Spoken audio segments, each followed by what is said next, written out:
Akkam jirtu dhuftan YouTube abbaa fayyaa keessanii har'ammoo qormaatawwan entrance examii garaagaraa akkasiniif qabadhee dhiyaadheera. Keessaayyuu kan bara 2012 2013 kalaqoota Itoophiyaatti kan jiru waliin ilaalla. Kanaaf gaaffiiwwan muraasa gaaffii hanga 20 ta'an tokko waliin ilaalla waan ta'eef kanaaf gaaffii hundi bifa filannootiin dhiyaatanii choose the best answer for the following questions. Question number 1, which one of the following is permissive factors did not contribute for colonization of Africa? Sababoota armaan gadii keessa yookiin faaktaroota armaan gadii keessa colonization of Africa dhaaf sababa kan hin taane kamidha? So which one of the following permissive factor did not contribute for the colonization of Africa? A. African rulers resistance. B. Voyage and exploration. C. Military conquest. D. Commercial expedition. So which one of the following is not factor for the colonization of Africa? So this answer is A. African rulers resistance is not the main factor for colonization of Africa. Kanaaf gaaffiin kuni sababa kana keessa kan hin taane kami tokko resistance yookiin immoo mormii warra Afrikaanotaa godhan voyage exploration keessaayyuu abboora Awurooppanoonni gara Afrikaa dhufan kun keessaayyuu inni kun sababa ta'uu danda'a. Military conquest keessaayyuu Europeans sometimes used military conquest in different parts of Africa.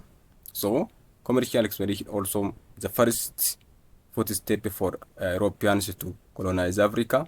Kanaaf deebinsa A ta'a waan ta'eef. Question number 1. Number 2, why African resistance against the colonialism usually unsuccessful? Because kanaaf keessaayyuu yeroo baay'ee yookiin immoo darbee mormiiwwan Afrikaanotaa yookiin resistance warra Afrikaa godhachaa turan kuni maaliif fiixa bahuu dadhabeedha? So why the African resistance against colonialism usually unsuccessful? Because A. Africans lacked the state organization. B. Africans lacked courage in the battles. D. Europeans had superior weapons. D. Europeans were superior race. Kanaaf warra Afrikaa kun fiixa bahuu dadhabani. Answer maal jedha? Africans lacked state organization warra Afrikaa tokkummaa state dhabuu isaanii yookiin immoo akka mootummaatti tokkummaa dhabuu isaaniiti jedha. Ba Africans lacked courage in battles. Afrikaanonni waraana keessatti jajjabaachuu dhabuu isaaniiti kan jedhudha inni kuni. C. European had superior weapons. Wa Europeanotaan meeshaawwan ammayyaa olaanaa qabu waan ta'eef kanaaf deebiinsa maal ta'a? The main factor for the success of Europeans in the colonizing Africa and the main factor for why the African resistance against the colonialism usually unsuccessful because Europeans had superior weapons. Kanaaf deebiinsa maal ta'a? C ta'a. Question number 3. The African nation that successfully resisted European imperialism was biyyoota Afrikaa keessa haada dureedhaan babal'ifannoo yookiin immoo kolonii Awurooppaan tokko ofirraa deebifte kamidha? Kanaaf African nation that successfully resisted European imperialism was A. South Africa. B. Liberia. C. Libya. D. Ethiopia. Kanaaf biyyoonni Afrikaa keessaa biyyoonni never colonized African country kan jedhaman lama, tokko Itoophiyaadha, lammaffaan immoo Liberiaadha. Lamaan kana keessaa immoo which African nation that successfully resisted European imperialism was Ethiopia, especially because of the Battle of Adwa. Ethiopians defeated Italians. Then Italians defeated the Battle of Adwa in 1896. As a result, Ethiopia became the first African country which defeated the white for the first time. So Ethiopia became successful nation that successfully resisted European imperialism. So this answer is D. Question number 4. Which African country was colonized by German? Which African country was colonized by German? A. Botswana. B. Rwanda. C. Angola. D. Nigeria. Kana biyyoota armaan gadii keessa kolonii Jarmanii kan taate kamidha? Sababii kanaatiif gaafa laallu Botswana and Nigeria, that mean A and D mean British colony. Isaan kun lamaan these were British colonies. Again, Angola was the Portuguese colony in Africa. So which one was colonized by Germany? from the African countries, especially from A up to D. Rwanda was German colony. Kanaaf deebiinsaa diidha ta'a. Question number 5. Which one of the following was an internal factor that contributed for the revival of long distance trade in Ethiopia in the 19th century? Kanaaf jaala koo salgaffaa keetti Itoophiyaa keetti daldalli karaa fagoo internal factor that contribute for the revival of long distance trade in Ethiopia in the 19th century. A. Political stability in the Gibe region. B. The revival of European interests in Ethiopia. C. The conquest of Caucasus by Russia. D. The rise of Muhammad Ali of Egypt. Kanaaf which one was internal factor? Internal factor for the revival of long distance trade in Ethiopia in the 19th century. A. Political stability in the Gibe region. Tasgabbii siyaasaa naannoo Gibeetti argamuudha. B. Revival of European interests in Ethiopia. This may not internal factor. This may be external factor. Keessaa daldalli karaa fagoo Itoophiyaa keessatti kan akka ajaa'ibaatiif sababni guddaan external factor kan ta'e fi Europeanotaa Itoophiyaa keessatti qaban guddachaa deemuu isaati. So internal external factor keessa the main factor'idha. The conquest of Caucasus by Russia. Naannoon Caucasus jedhamu kun Russia qabamuu isaati. Is also again external factor. Keessaayyuu the slaves in Africa or in Ethiopia trusted around the external parties, especially the port coastal areas, because of this area was blocked or conquered by Russia. Kanaaf external factor kunis the rise of Muhammad Ali of Egypt. Inni kun external factor. This question is about internal factor. Internal factor that contribute for the revival of long distance trade in Ethiopia in the 19th century. So this answer is A. This answer is internal factor kan ta'e Eedha waan ta'eef deebinsa Eedha ta'a. Question number 6. Eastern question. Keessaayyuu Eastern question when you say this now event in Ethiopia in European history. Eastern question in the Balkan region was caused by A. The defeat of Russia in the Crimean War of 1854 up to 1856. Russian waraana Crimean War jedhamu keessatti injifatamuu ishiiti.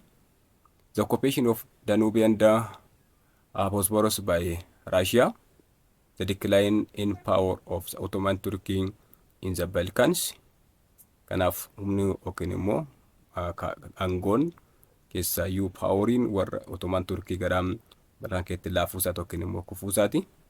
The expansion of Ottoman Empire into the Balkan. So the Eastern question in the Balkan region was caused by the defeat of Russia in the Crimean War of 1854 up to 1855. This way not the cause. B. The conquest of the occupation of Danube and Bosporus by Russia. It's not this cause ta'uu hin danda'a kuni. Kanaaf deebiinsaa maal ta'a? C. The decline in power of Ottoman Turkey in the Balkan. This led to the beginning of Eastern question. Eastern question sababa guddaa kan ta'e keessaayyuu hangoon Ottoman Turkii Balkan keessatti dadhabuu isaati waan ta'eef deebiinsaa siidha ta'a. Question number 7. During the Middle Age, the basic requirements for the Chinese to qualify for position to civil service was, during the Middle Age, especially Middle Age in Asia, the basic requirement for Chinese to qualify for a position to civil service was a passing civil service exam, B. A university degree, C. Connection with ruling dynasty, it is leadership experience. So in Russia was especially during the Song dynasty, Maltuel Kabera, civil service examination started. So this was based on what ability. As a result, in China, especially after the Song dynasty, the criterion or requirement for civil servants mean passing civil service exam. Kanaaf deebinsa eedha ta'a. Keessaayyuu kun yoom jalqabeera? Bara Song Dynasty irraa kaaseeti. Question number 8. Who killed under beheaded Emperor Gladius in 1559? The war between the Christian kingdom, the Muslim Sultanate of Adal. Adal was defeated at the Battle of Wainadaga in 1543. After 1543, Gladius also tried to control Adal. As a result, in 1559, Gladius was killed by one of the leader of Adal. So who was that person? So who killed and beheaded Emperor Gladius in 1559? A. His own son who wanted to take over power. Ilmuma isaa kan aangoo qabachuu barbaadudha jedha. Kanaaf kun sababa ta'uu hin danda'u. So this one is X kan deebii ta'uu hin danda'u. B. Adal army of Emir Nur Mujahid. Keessaayyuu at the Battle of Wainadaga in 1543, Imam Ahmad ibn al-Ghazi was killed by the force of Gladius. After that, the main successor of Imam Ahmad ibn Ibrahim al-Ghazi was a person called Emir Mujahid. As a result, Gladius was killed by a person called Emir Nur Mujahid. The Turkish army that came to assist Imam Ahmad, that means they use that question especially interrogative name fayyadama waan ta'eef kanaaf ammala kana fayyadameera. Imam Ahmad, the victorious army of Imam Ahmad, loltuu Ahmad, Imam Ahmad keessa injifateetu yookiin immoo injifataatu ajjeesedha. Imam Ahmad he was defeated at the Battle of Wainadaga in 1543. Though the victory of the Wainadaga was ended with the victory of the Christian kingdom, especially by Gladius. So after that, Gladius assassinated or killed and beheaded by the Adal army of Emir Nur Mujahid. Kanaaf deebinsa biidha ta'a. Question number 9. The peak time of the Atlantic slave trade during which the largest number of Africans were exported to the New World was A. in the 20th century, B. in the 19th century, C. in the 18th century, D. in the 17th century. Atlantic slave trade divided into 3 important phases. First phase, second phase, and the third phase. First phase until 1518. Second phase started up from 1580s up to the 17th century. Kanaaf, the peak time of the Atlantic slave trade during which the largest number of Africans were exported to the New World was jarraa meeqaffaa keessaadha? A. in the 20th century, B. in the 19th century, C. in the 18th century, D. in the 17th century. Keessaayyuu daldalli garbaa transatlantic slave trade kan jennu kan sirriitti bal'ate. Afrikaanonni baay'een isaanii gara Yuroopitti gara Ameerikaatti kan isaan fe'aman jaarraa 17ffaa keessa waan ta'eef. So in the 17th century, kanaaf deebiin keenya maal ta'a? The 17th century jaarraa 17ffaa keessa. Question number 10. Who were the founders of the Kingdom of Mali? In short, ummanni Mali hundeessan eenyu jechuudha. Kanaaf the Kingdom of Mali, the hundeessan who were the founders of the Kingdom of Mali? A. the Mandinka, B. the Almoravids, C. Bakongo, D. the Soninke. So, the Kingdom of Mali was founded by the Mandinka people.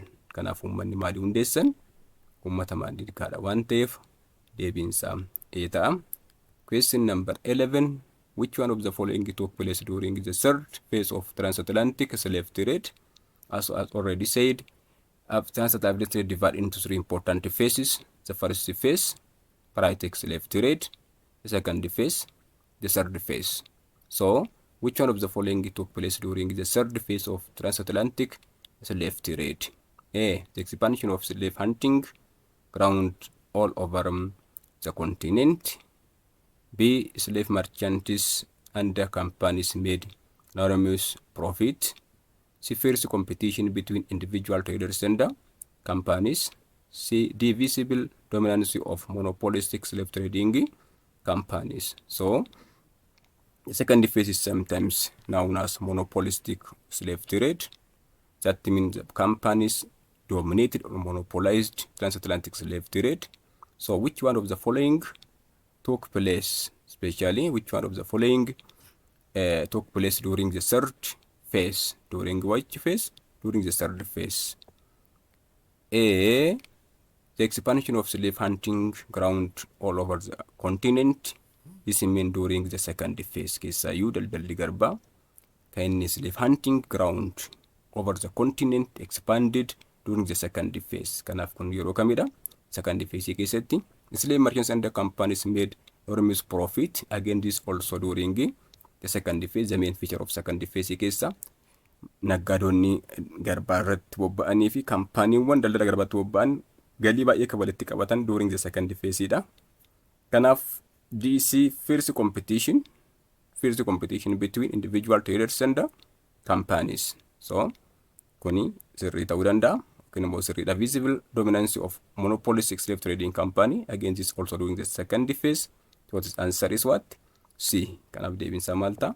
C. Which one of the following is took place during the third phase of transatlantic slave trade? Especially the third phase is sometimes known as what? Free trade. Free trade. That means there was fierce competition or free competition between individual traders and companies. Kanaaf deebiinsa C ta'a. Question number 12. Which one of the following best describe the main features of transatlantic slave trade? Which one of the following best describe the main feature of transatlantic slave trade? Kanaaf gaaffiin trans bara 2013 topic tokko ilaalaa jechuu ni dandeenya. Sababii kanaaf gara gaaffii 5 arganna mata duree kana jedha, especially under the transatlantic slave trade. Kanaaf which one of the following best describes the main feature of transatlantic slave trade? A. Enslaved Africans peacefully labored on large-scale plantations in America. Keessaa garboonni Afrikaa irraa qabaman kun karaa nagaadhaanii plantation keessatti yookiin immoo bakkatti oomisha garaagaraa oomishan keessatti karaa nagaan hojjetan jedha. Peacefully labored jedha, not peacefully. Keessaa dararama baay'eetu irra geera waan ta'eef kun deebii ta'uu hin danda'u. B.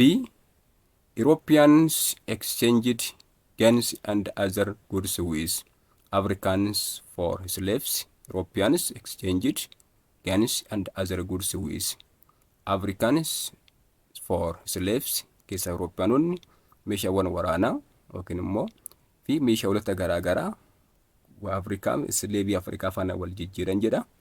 Kanaaf C. Captured slaves were claimed on the airplane and transported to America, not on airplane, especially by ship.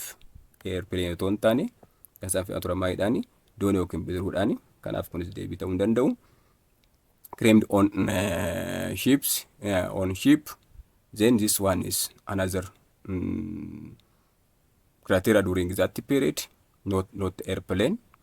The American agriculture products and rum were shipped to Africa in exchange for iron, not into Africa. This is transatlantic slave trade, sometimes known as, especially the second phase, triangular slave trade. Why?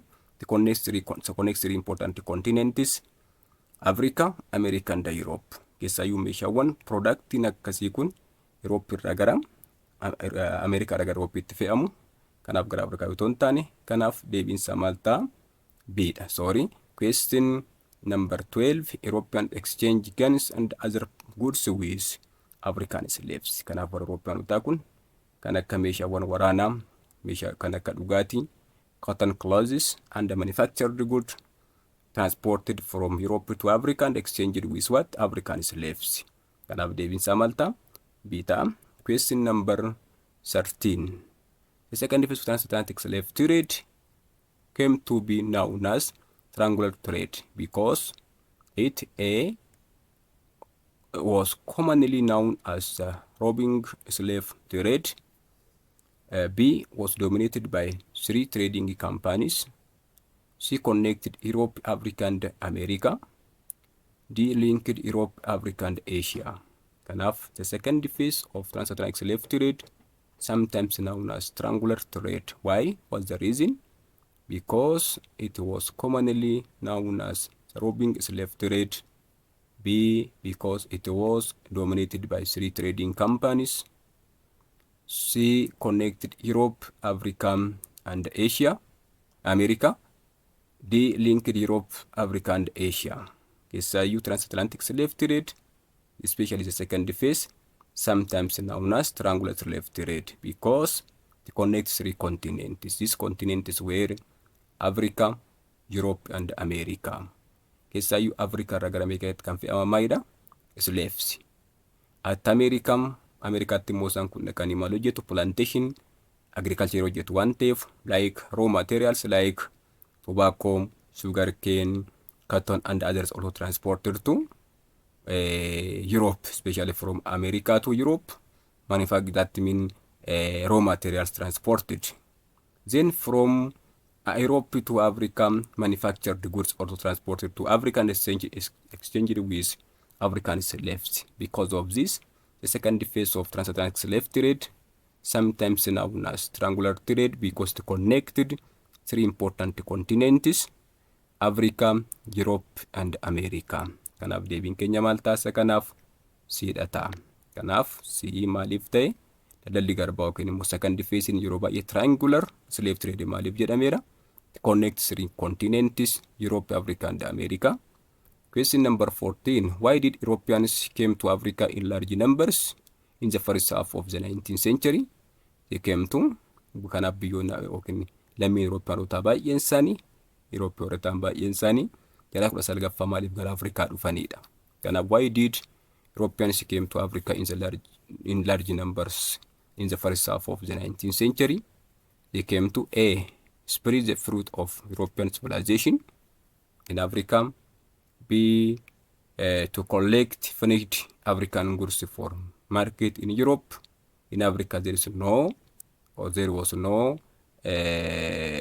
finished products or goods, raw materials from Africa. Finished products gaafa yookiin African goods gaafa maal jedhu inni kuni kan warshaa keessa galanii ba'an jechuu barbaadeeti.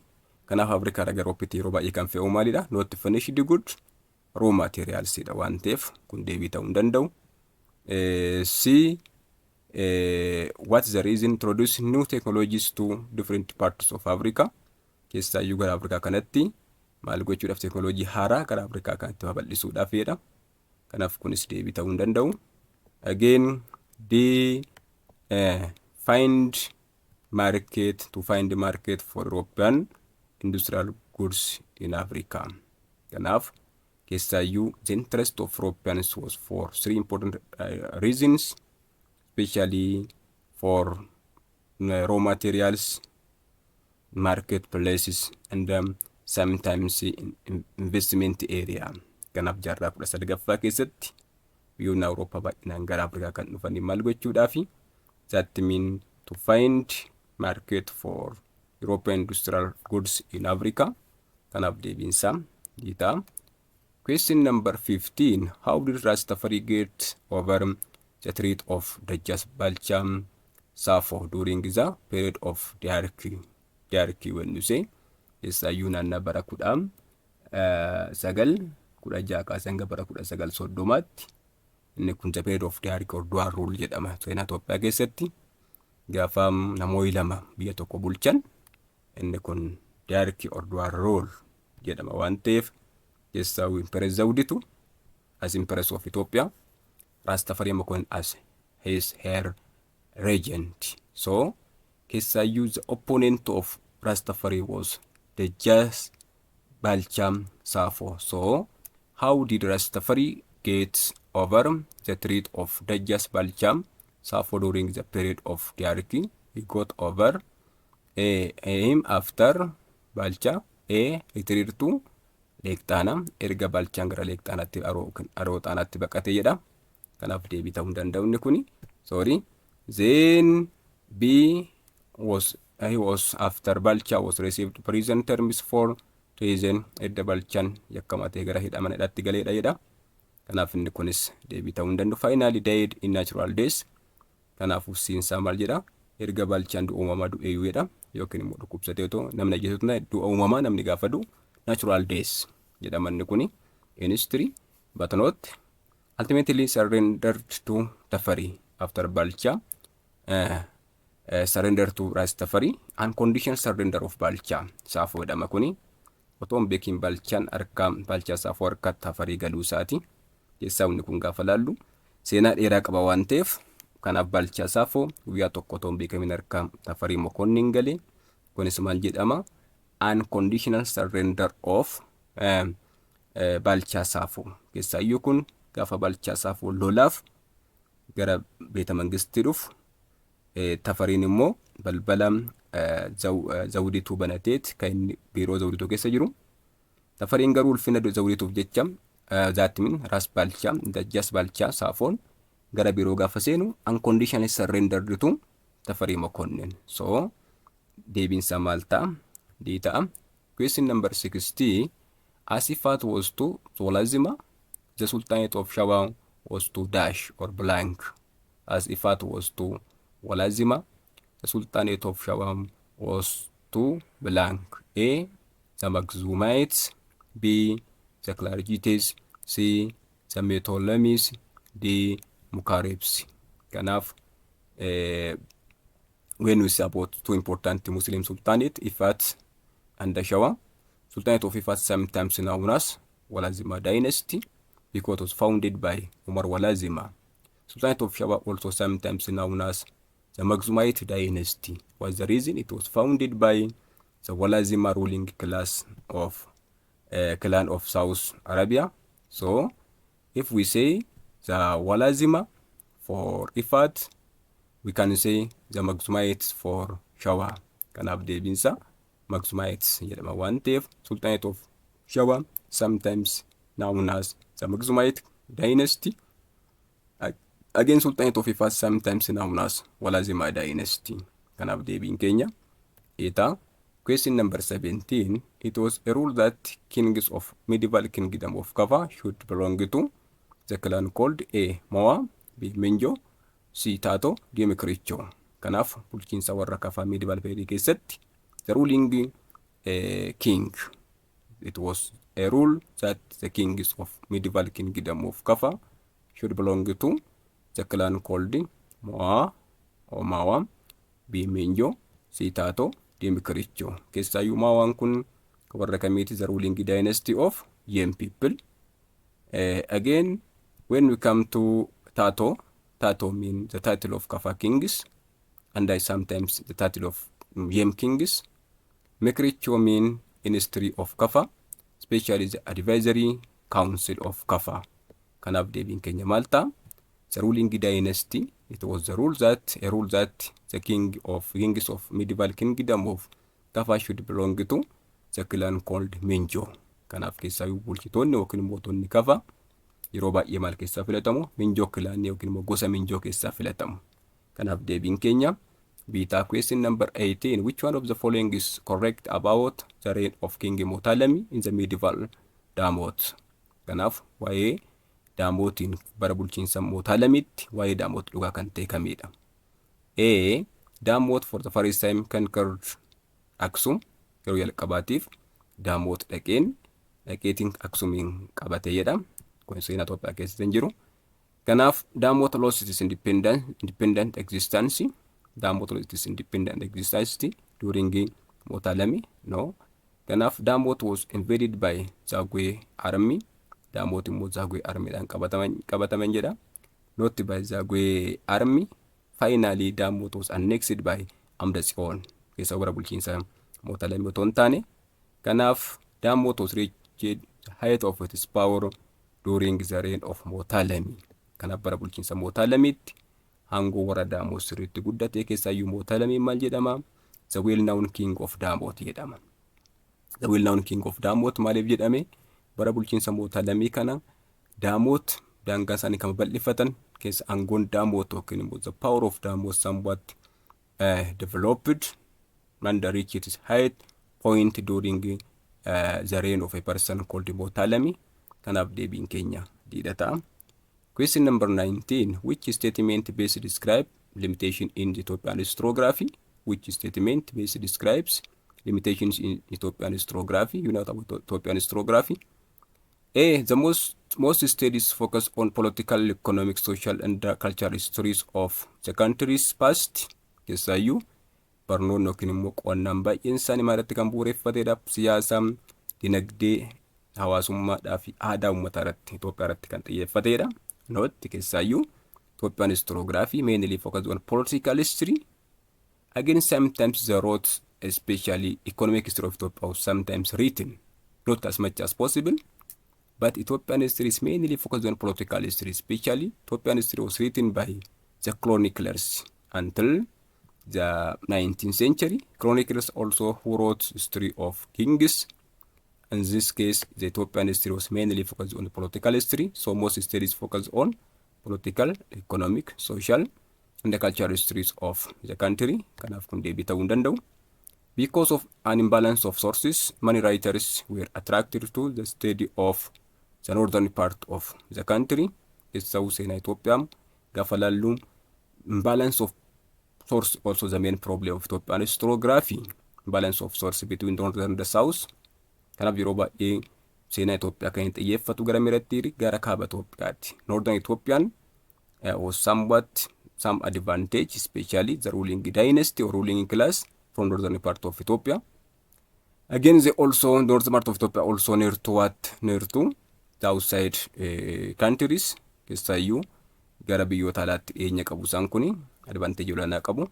See the balance of sources in different parts of the country enabled scholars to present the facts. Keessayyuu balance of sources yookiin immoo maddoonni seenaa walqixa argamuun kaabaaf kibba Itoophiyaatti namoonni baay'een yookiin immoo historians or scholars akka Itoophiyaaf dhugaa barreessaniif gargaareera jedha. Kanaaf kunis deebii ta'uu hin danda'u. Scholars sufficient knowledge on various aspects of the countries lead to availability of reliable historical sources jedha. Kana especially Ethiopian history was written by the foreign writers, but they had no sufficient knowledge about Ethiopia. They had no real information about Ethiopia. So this is deebii ta'uu hin danda'u. So our answer is what? Because of an imbalance of sources, many writers attracted to the study of northern parts of the country. So the answer is B. Kanaaf deebiin isaa B ta'a.